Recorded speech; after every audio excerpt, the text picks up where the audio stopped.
بسم اللہ الرحمن الرحیم۔ پنجاب اسمبلی میں 3 متنازع کتابوں پر پابندی لگا دی ہے۔ بہت اچھا کیا ہے۔ ان کتابوں میں سنا ہے کہ مذہبی فرقہ واریت کو ہوا دی گئی تھی۔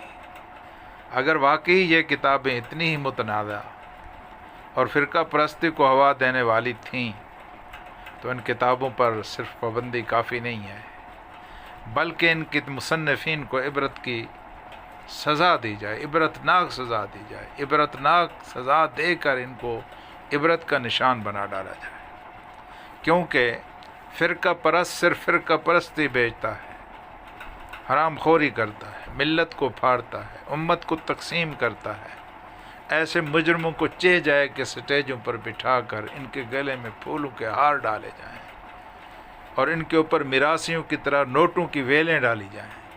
حق یہ ہے کہ ان کو کرونا کے وارڈوں میں آئسولیٹ کر دیا جائے اور یہاں یہ چند مر جائیں، پوری امت کی وحدت بچ جائے، پوری امت کا وجود بچ جائے، تو یہ نقصان اور گھاٹے کا سودا نہیں ہے۔